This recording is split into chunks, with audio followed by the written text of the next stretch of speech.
आदरणीय उदय प्रताप जी, हमारे प्रदेश अध्यक्ष नरेश उत्तम पटेल जी, राजेंद्र चौधरी साहब और यहां पर मौजूद सभी सम्मानित हमारे पत्रकार साथी, मीडिया के बंधुओं,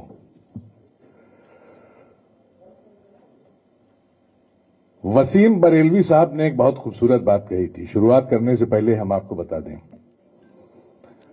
आंधियों के इरादे तो अच्छे न थे। सुना होगा आप लोगों ने, बहुत मशहूर गजल थी उनकी। आंधियों के इरादे तो अच्छे न थे, ये दिया कैसे जलता रह गया।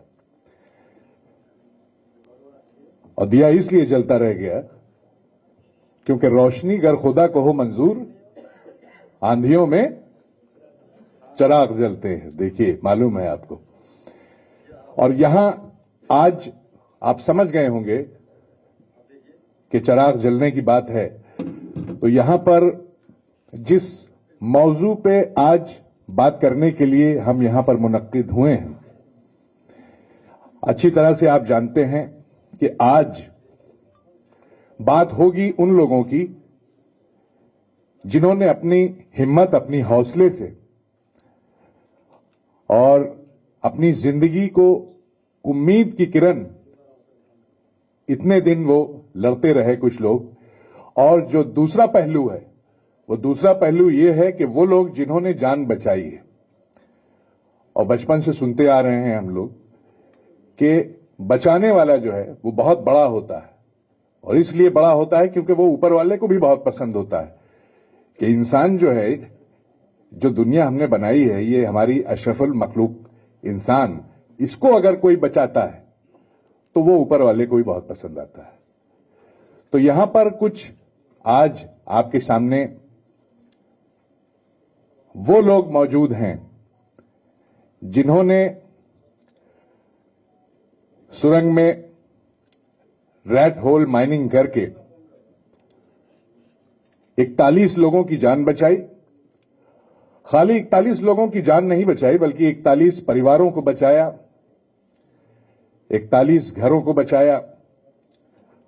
जहां पर मशीनें, ऑगर मशीन जो अमेरिका की थी, जहां वो फेल हो गई, उसके बाद इनको बुलाया गया और इन्होंने अपना काम किया।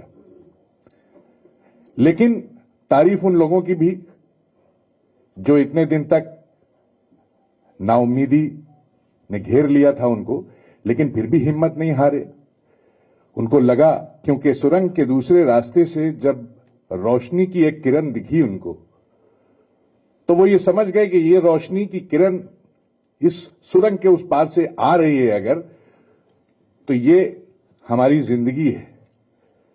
और वो देखकर उनको हौसला, उनका हौसला और बुलंद हुआ, उनकी हिम्मत और बढ़ी, एकजुट होकर रहे और लगातार मेहनत करके हमारे जिन्होंने रक्षक, हम कहेंगे जीवन रक्षक, जो लोग यहां पर आज मौजूद हैं, इन्होंने जब उनको बचाया, उनको बाहर निकाला, तो ये पूरे देश ने देखा। और आपके जरिए लगातार आप लोगों की भी हम बहुत तारीफ करेंगे कि आपने बहुत ईमानदारी से और बहुत लगन से पूरे देश को ये चीज दिखाई, क्योंकि देश ये देखना चाह रहा था, देश को फिक्र थी, देश को हर पल वो ये जानना चाह रहा था कि क्या हो रहा है उन लोगों के साथ जो सुरंग में फंसे हुए हैं और वो कैसे बचेंगे।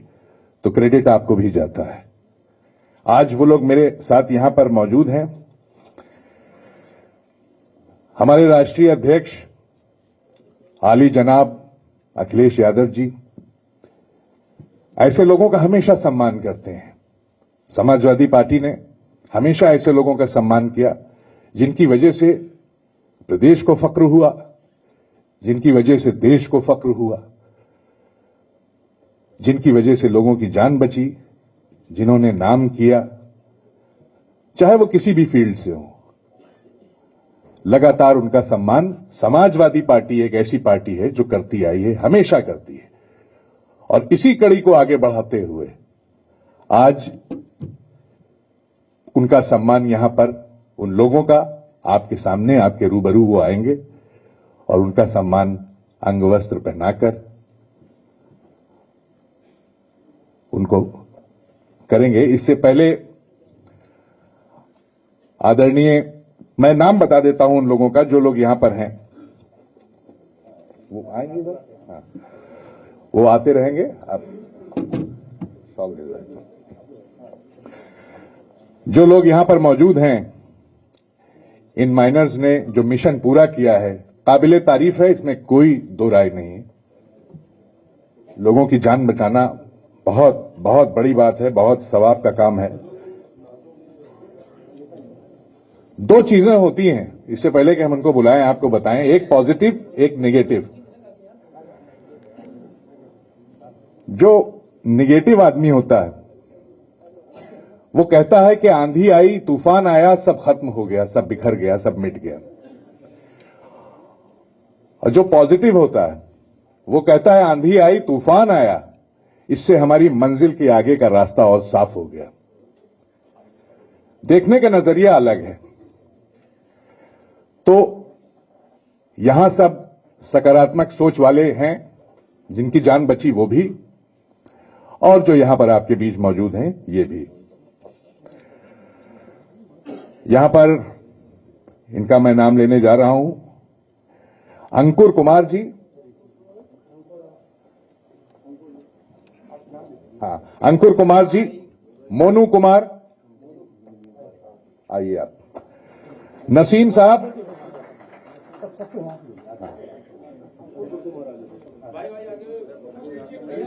अंकुर कुमार, अंकुर कुमार,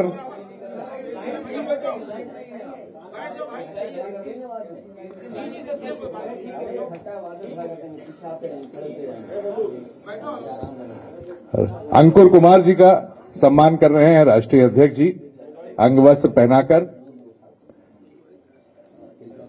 जी, अंग वस्त्र पहनाने के साथ साथ जितने भी हमारे माइनर्स हैं इनको प्रत्येक माइनर्स को 1-1 लाख रुपए का चेक भी दिया जा रहा है। मोनू कुमार, नसीम साहब, मोहम्मद इरशाद आए, वकील हसन, जहूर हसन, फिरोज कुरैशी, मोहम्मद राशिद साहब, नसीरुद्दीन शाह,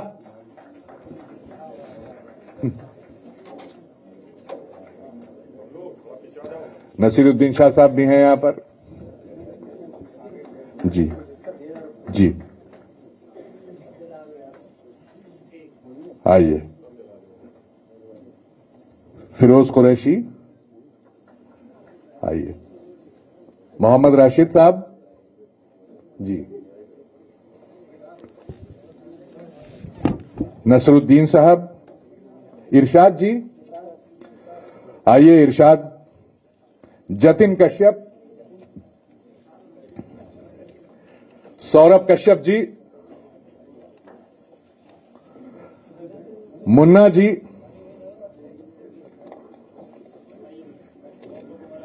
देवेंद्र जी, हो गए। हाँ,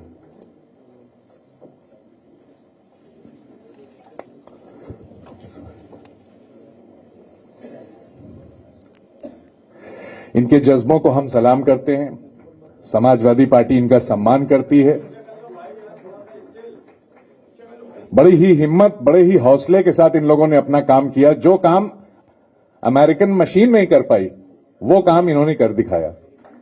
ये बहुत बड़ी बात है। इसके लिए तो तालियां जोरदार ऊपर से होनी चाहिए। जी,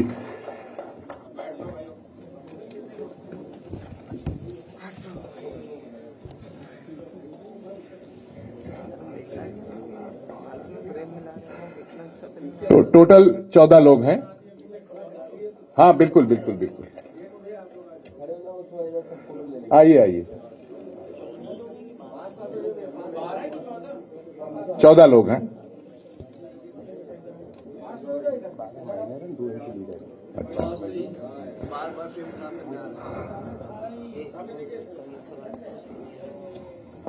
12 जो है वो माइनर्स हैं और 2 इनके लीडर हैं, टीम लीडर। कुल मिलाकर के देयर आर 14 पीपल, 14 लोग हैं।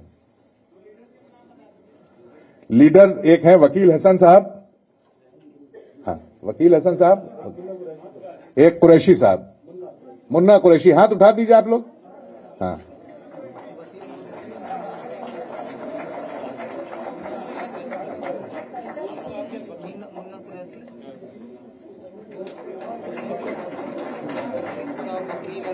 वो सामने 41 मजदूर 17 दिन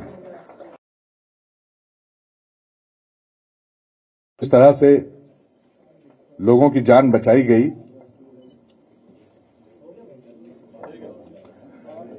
इनकी हिम्मत को हम दाद देते हैं और जिनकी जान बची है उनके हौसलों को दाद देते हैं। हौसले और हिम्मत का खेल है यहां पर। देखिए, एक तरफ हौसला है, दूसरी तरफ हिम्मत है। सोचिए जरा, सुरंग में इतने दिन फंसे रहना बहुत बड़ी बात है। हम और आप कभी लिफ्ट में अगर फंस जाएं, लिफ्ट में कोई फंसा है यहां पे? फंस चुके हैं जी।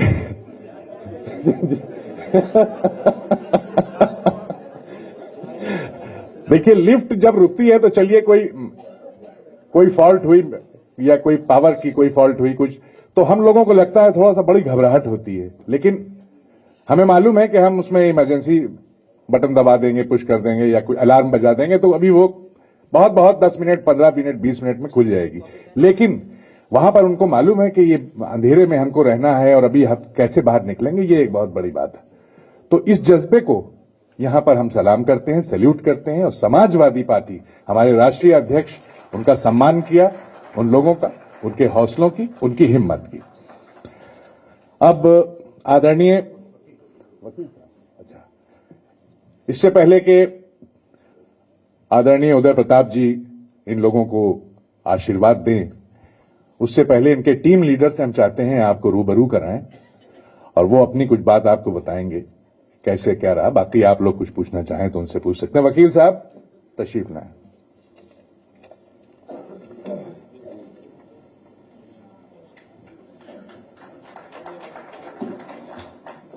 सभी को आदाब और नमस्कार। मुझे संबोधन इतना अच्छा नहीं आता है तो मुझे माफ कीजिएगा आप लोग। मैं कहना चाहूंगा, उस दिन जब हम लोगों ने उन 41 लोगों को बचाया, उस दिन हमें बहुत खुशी हुई। उसका हम बयान नहीं कर सकते जितनी हम लोगों को खुशी हुई। और भैया ने जब हमारे पास फोन किया और खुशी हुई, मतलब वही फीलिंग आई जो हमने उनको बचाने में थी। और आज जो मिले हैं, आज भी इतनी खुशी हो रही है, हम इसको शब्दों में बयान नहीं कर सकते।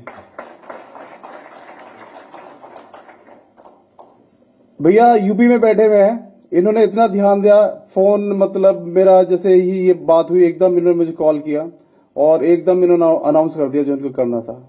हमें बात करना ही इनसे, जो हमने बात कर ली वो हमारे लिए सब कुछ था। ये पैसा हमारे लिए मायने नहीं रखता। प्लस मैं ये कहना चाहूंगा, ये जो काम हमने किया है, हम भाइयों ने मिलकर किया। हमारी 12 लोगों की टीम ने मिलकर किया। 6 यूपी से थे और 6 दिल्ली से थे। 6 हमारे 5 भाई हमारे हिंदू थे और 5-7 मुसलमान थे। वो हमारे बगैर नहीं कर सकते थे और हम उनके बगैर नहीं कर सकते थे। तो मैं ये कहना चाहता हूं, हम एक दूसरे के पूरक हैं। हमें एक दूसरे पे मिलकर रहना चाहिए और एक दूसरे प्यार के साथ रहना चाहिए। मेरा इतना ही सर मैसेज है। Thank you.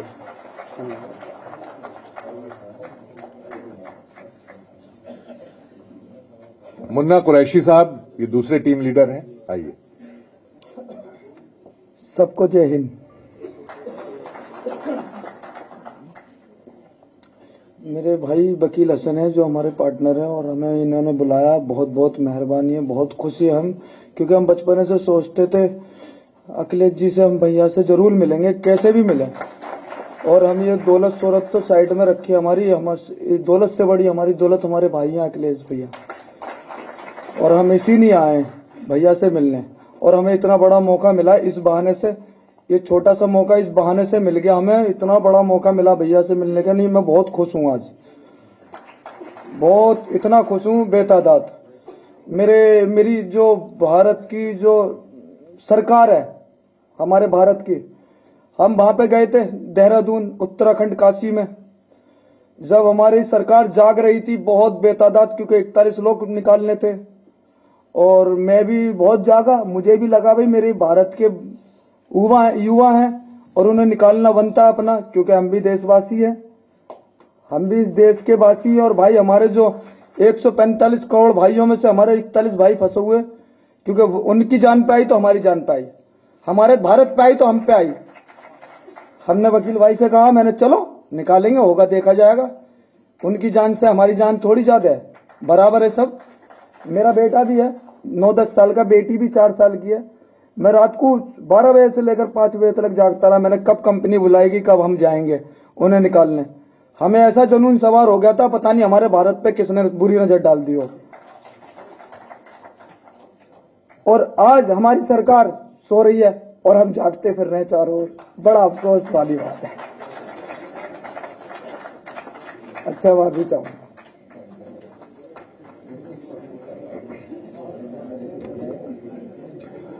आदरणीय जी, दिल की बात इनके लबों पर आ गई। माननीय और जो बात लबों पर आ गई वो आप उसको कल अखबार में जगह दें तो और खुशी होगी। आदरणीय उदय प्रताप जी आशीर्वाद देंगे इन लोगों को। जी। माननीय राष्ट्रीय अध्यक्ष जी,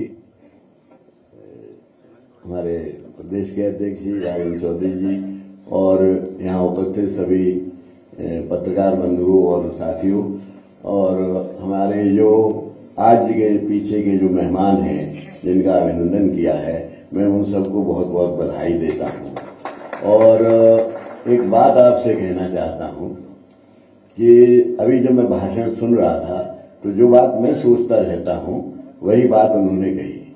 हम अपने देश को बहुत प्यार करते हैं, हम भारत भूमि के लिए, भारत माता के लिए अपनी जान देने को तत्पर रहते हैं, लेकिन असली भारत जो है वहां के रहने वालों को कहते हैं।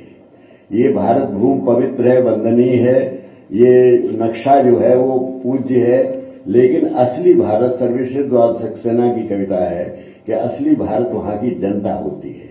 तो जो असली भारत के 41 नौजवान फंसे हुए थे, एन दिवाली के दिन से ये हुआ था। उन 41 घरों में उन 17-18 दिन दिया नहीं जला होगा, दिवाली नहीं बनी थी।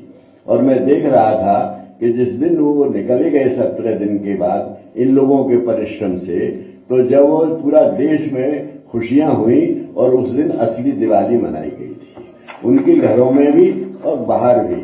और मैं देख रहा था कि वो जो इनके जो विदेशी एक लीडर थे आर्नोल्ड, वो भी जब बात कर रहे थे तो उनकी भी आवाज थरथरा रही थी, आंसुओं से थरथरा रही थी।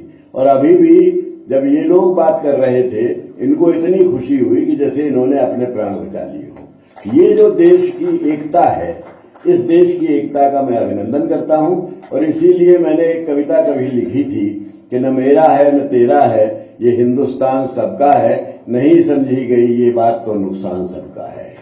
तो आज इन्होंने साबित कर दिया है कि ये हिंदुस्तान सबका है, सबकी जान बचाना एक दूसरे का फर्ज है, और मिलजुल के रहना इस देश का सबसे बड़ा समाजवादी संदेश है।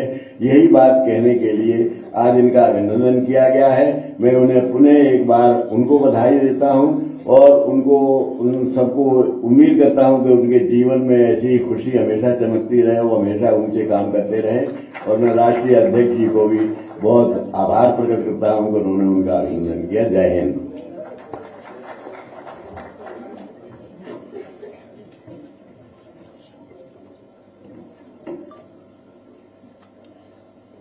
हमारे साथ आदरणीय उदय प्रताप सिंह जी, पार्टी के हमारे प्रदेश के अध्यक्ष नरेश उत्तम जी, राजेंद्र चौधरी जी और सभी हमारे पत्रकार साथियों, मैं सबसे पहले इन साथियों ने जिन्होंने जान बचाई है, मैं उनको बधाई देता हूं, उनको धन्यवाद देता हूं। जैसा कि आदरणीय उदय प्रताप सिंह ने कहा कि जब पूरा देश खुशी में था तो सोचिए उन परिवारों पर क्या गुजर रहा होगा कि जिनके परिवार का मुखिया बचेगा कि नहीं बचेगा, वो वापस आएगा कि नहीं आएगा, उसका जीवन संकट में था। जो भी सरकार, कंपनियां या और लोग जो लगे हुए थे जान बचाने में, वो लगातार प्रयास करते रहे और लगभग 17 दिन तक वो कार्रवाई चली। इन साथियों ने जो हमारे साथ बैठे हैं आज मंच पे, इन्होंने जान बचाने का काम किया है। और आपने ठीक ही कहा है कि कोई कीमत नहीं होती है, लेकिन मैं ये कहना चाहता हूं कि जान बचाने वाले बेशकीमती होते हैं, उनकी कोई कीमत नहीं होती, उनका मोल भी नहीं होता, वो अनमोल लोग हैं। तो आज जो हमारे साथ यहां बैठे हैं वो अनमोल नौजवान साथी हैं, जिन्होंने अपनी जान की परवाह न कर करके जान बचाने का काम किया। मैंने जब एक अखबार पढ़ा और उसमें इनके साथी ने जो कहा था वो लिखा हुआ था अखबार में कि अकेले हम ये काम नहीं कर सकते थे,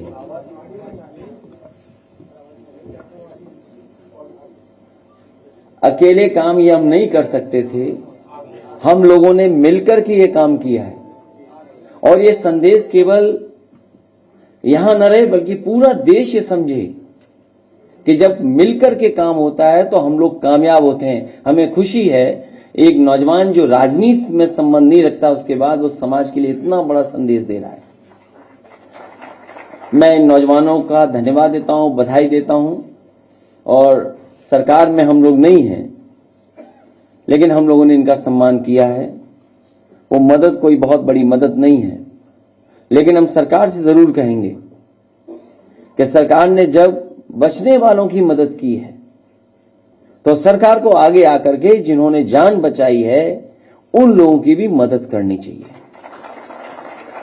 मैं एक बार फिर इन सभी साथियों का बहुत बहुत धन्यवाद और आभार प्रकट करता हूं कि इन्होंने अपनी परिश्रम से, अपनी मेहनत से और अपनी जान की परवाह नहीं की। क्योंकि जब लोग फंसे हैं और उन्हें बचाने आप जा रहे हो, आप वापस आओगे कि नहीं आओगे, जो इनका हौसला था, जो इनकी हिम्मत थी और जो इन्हें पता था, अपने आप पे भरोसा था कि वो बचा के ले आएंगे, मैं ऐसे लोगों को बहुत बहुत बधाई देता हूं, बहुत बहुत शुभकामनाएं देता हूं।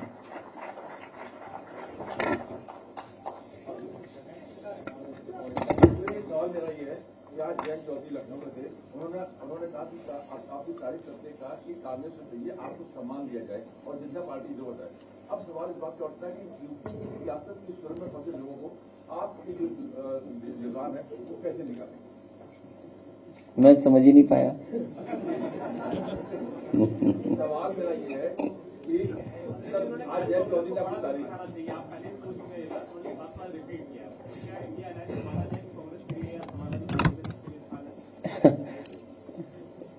देखिए, आप लोगों से बेहतर कोई नहीं समझता होगा।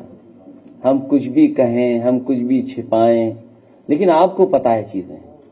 मैं फिर आपसे कहता हूं कि समाजवादी पार्टी का पहले दिन से लक्ष्य रहा है कि भारतीय जनता पार्टी का मुकाबला करना है। और जब कभी भी हम लोग साथ आए किसी दल के, पूरे सम्मान के साथ आए, तो भविष्य में भी हमारी कोशिश होगी समाजवादियों की कि और लोगों का सम्मान करते हुए साथ लेकर के भारतीय जनता पार्टी का मुकाबला करेंगे।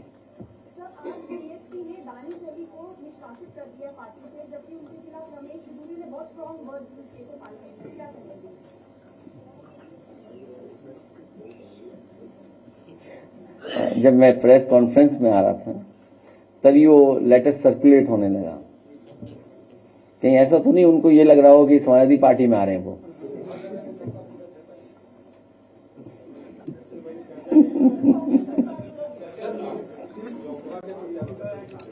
हैं? देखिए, आप लोग भी चंडू खाने की अब मत छोड़ा करो।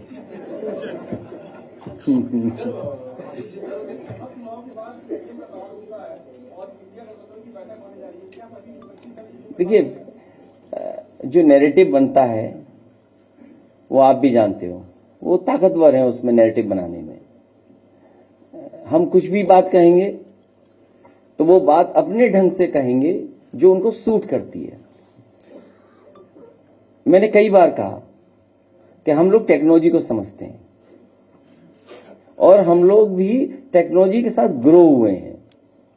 ये वो उत्तर प्रदेश है जिसमें समाजवादियों ने सबसे ज्यादा देश की सबसे बड़ी कंपनी के लैपटॉप बांट करके दिखाए, और पहली बार ऐसा हुआ था कि जो हमारी स्क्रीन थी उस पर नेताजी और हमारी तस्वीर रहती थी।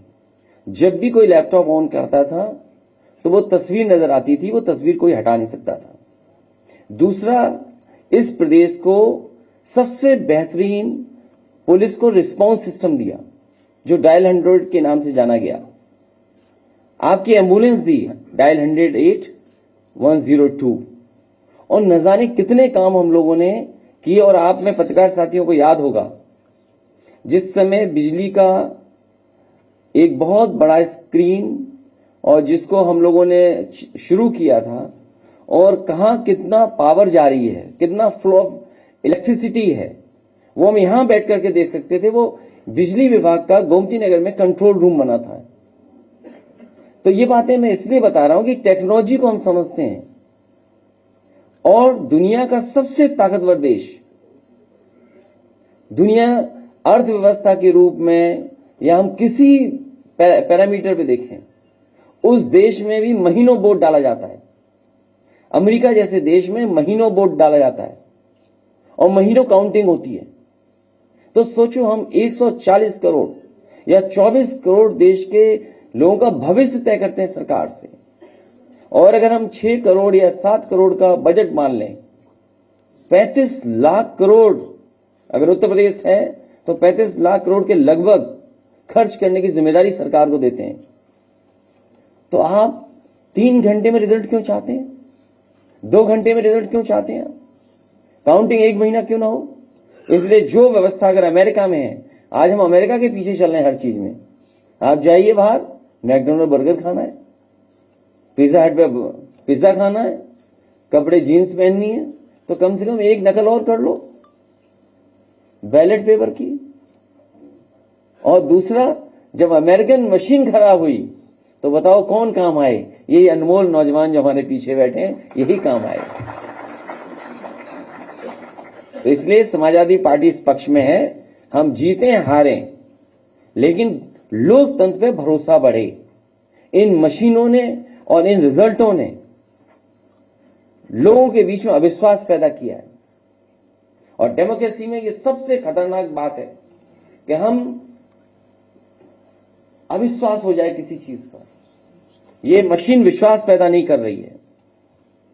हो सकता है टेक्नोलॉजी ठीक हो, सही हो, लेकिन कहीं ना कहीं जनता में अविश्वास है इस बात को लेकर के। इसलिए हम इस पक्ष में हैं, बैलेट से वोट पड़ना चाहिए। और आपको याद होगा, इलेक्शन कमीशन ने मुझे नोटिस दिया था कि किस आधार पे आप ये बात कह रहे हो कि वोटर लिस्ट में पर्टिकुलर लोगों का वोट काटा गया। याद है, वो मुस्लिम का वोट काटा गया, मैंने स्टेटमेंट दिया था। उस समय इलेक्शन कमीशन ने नोटिस दिया था मुझे।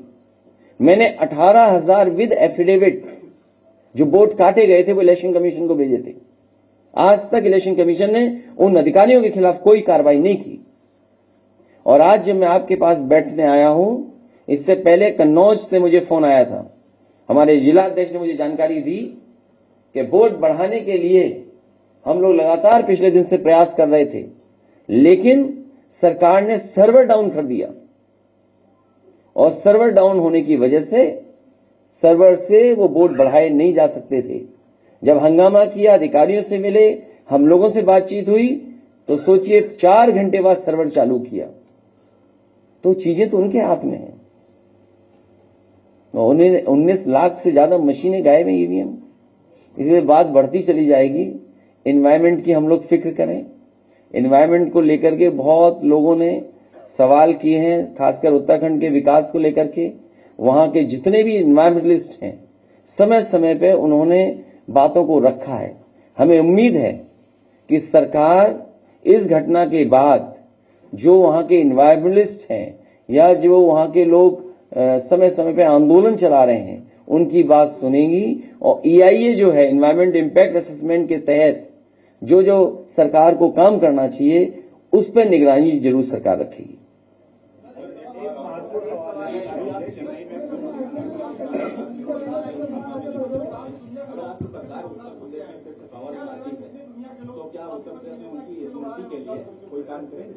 नहीं, उनके ही लिए नहीं, जो सामाजिक न्याय के लिए जितने भी लोग लड़े हैं उनके लिए जरूर इस तरह का कुछ काम बड़ा किया जाएगा। और हमारे पास कितनी अच्छी जगह है, रिवर फ्रंट।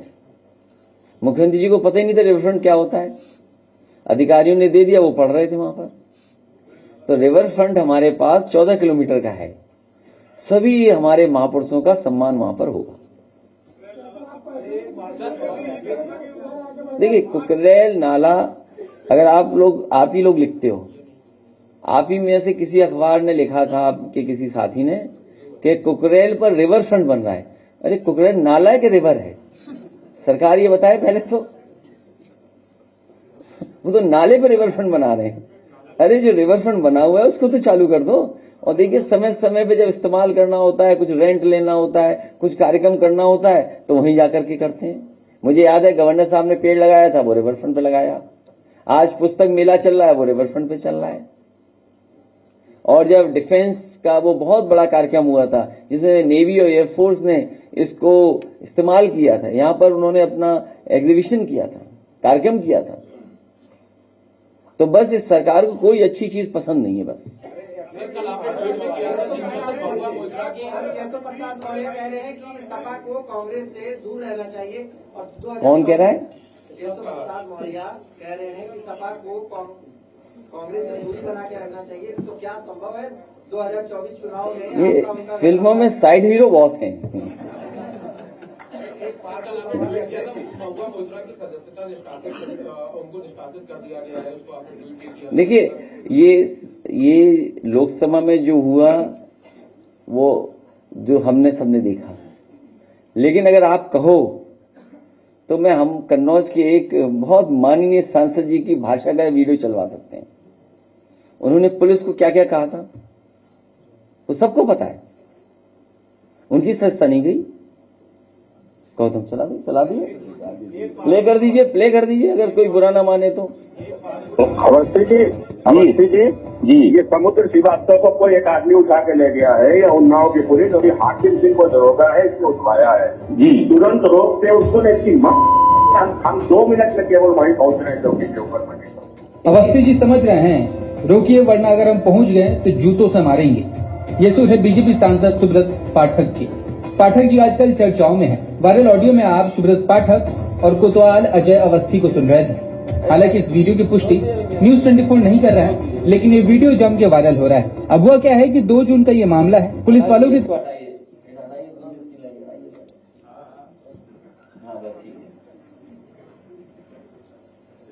आप सोचिए, जिसने मां बहन की गाली दी उसने कोई बीजेपी ने कहा नहीं। अब आप सोच लीजिए इसी से। और कहां सांसद महुआ मित्रा के लिए? तो आप जो देखिए ना पैमाना से। अरे एक अध्यक्ष एक सवाल है, वो ये कि आपने पीडीए का गठन किया। पीडीए के गठन जो उत्तर प्रदेश में आपने किया है उसके मानक के अनुसार आप क्या लोकसभा में टिकट देंगे सबको? आपका भी नाम पीवी है ना, हमारा पीडी है। आप भी अपने चैनल का ख्याल रखते हो, हम भी पीडीए का ख्याल रखते हैं। सर जो है ना चश्मा लगाए छोटे, आप पीवीएन का ख्याल रखिए, हम पीडीए का ख्याल रखते हैं। सर अभी जो 3 राज्यों में बीजेपी ने पूर्ण बहुमत हासिल कर ली। सर बीजेपी ने बहुमत हासिल करके उसके बावजूद कौन सी ऐसी बात है कि सरकार अभी भी नहीं बन पा रही? अब चलिए, मैं बधाई देना चाहता हूं अपने नौजवानों को जिन्होंने ये बहुत बड़ा काम करके दिखाया। नौजवान और किसान दोनों जो है हिंदुस्तान को भविष्य होते हैं, वो सब वोटों पे चल नहीं रहा है। ये बहुत उनके खिलाफ जो है बातें नहीं हो पाई। कैसे देखते सर? देखिए, बेरोजगारी चरम सीमा पर है। और ये जो बीजेपी के लोग नारा देते थे घर घर कुछ करके, आज आप जानकारी कर लो, घर घर बेरोजगार बैठे हैं, घर घर बेरोजगार हैं और सब मांग रहे हैं इस बार रोजगार। और 24 आएगा, देखिए हर नौजवान रोजगार मांगेगा। इन्होंने नौकरियां छीन ली, इन्होंने रोजगार छीन लिए, और ये केवल हम लोगों का रोजगार नौकरी नहीं छीन रहे हैं, आपका भी छीन रहे हैं।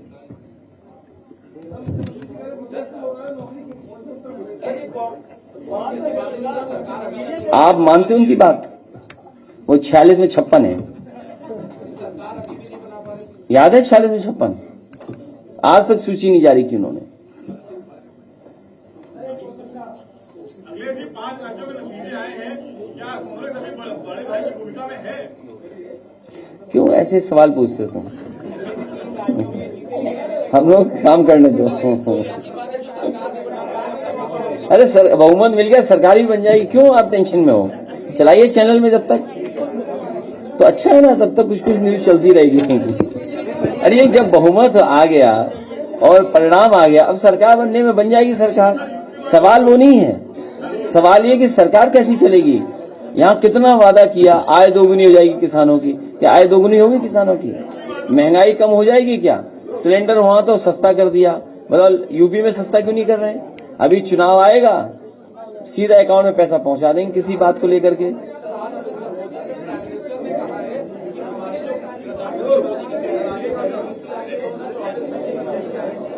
इस बार एक गारंटी चलेगी कि बीजेपी हारेगी, ये गारंटी देगी जनता इस बार।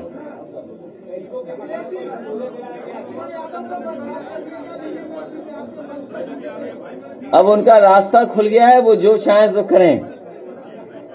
और इस तरह का भेदभाव हर जगह लोगों को महसूस करना पड़ता है।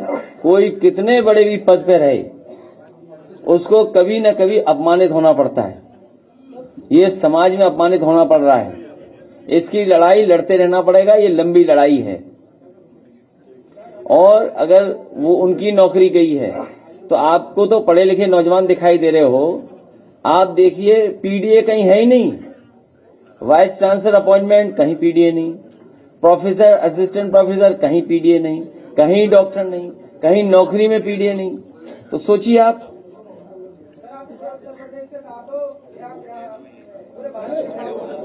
अरे आज हम तो कोई सीख रहा है पत्रकार, पूछ ले भाई हैं?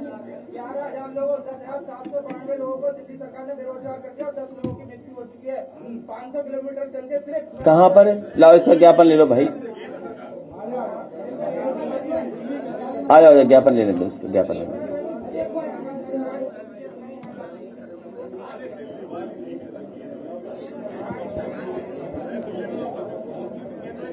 अच्छा आप बता दो क्या करें, वही करेंगे।